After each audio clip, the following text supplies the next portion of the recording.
welcome to the first instalment of Violin Warmups with Mrs. Groom. Today we're going to be talking about how you hold the violin well, so all about your posture.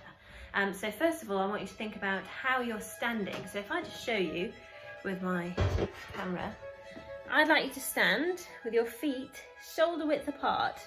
Okay, so not together and not really apart. We want it to be with shoulder width apart, so nice and comfortable.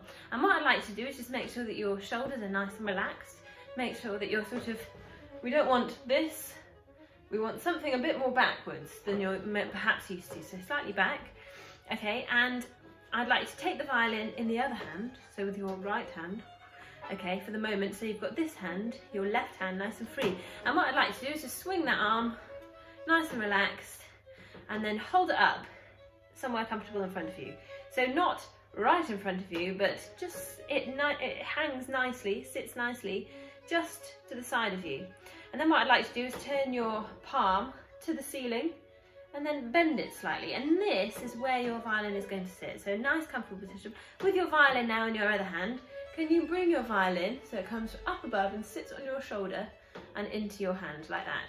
So we don't have to move our shoulders to do any of this.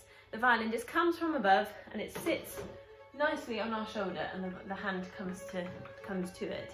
Okay, if you want to, you can support your violin using your right hand. That helps sometimes. And what I'd like to do is just put your fingers over the string like this. Can you see? Nicely over the string with a relaxed thumb, and I'd like you to just shift up and down the violin like this. So the movement without the violin would just simply be this: up, down, up, down. But with the violin, we're using our thumb, we're resting the violin on our thumb with a relaxed shoulder, and we're shifting up and down. I'll show you from this angle. Up and down. So the thumb moves with the hand, and the hand moves with the arm. This bit. Up and down, up and down. And that should feel really relaxed. Make sure that your chin is not gripping. I know some of my students like to do something like this, to rest, literally rest their chin on their chin rest.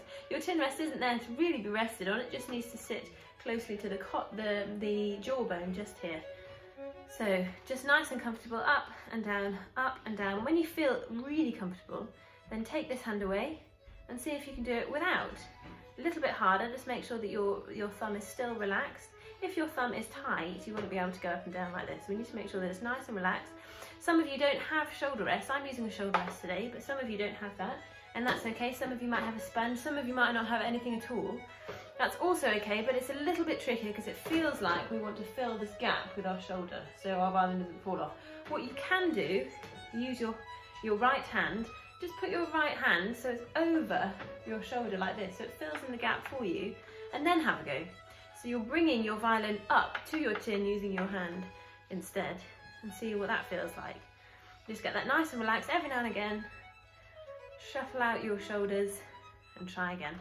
If you can't quite do the shifting, just see what it feels like finding that position over and over again. Comfortable position, head nice and straight.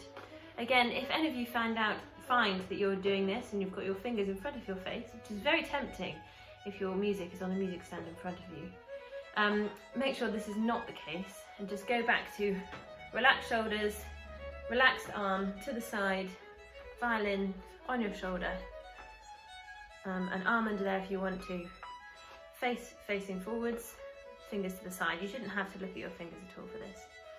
Okay, that concludes our violin warm-up for today. See you next time.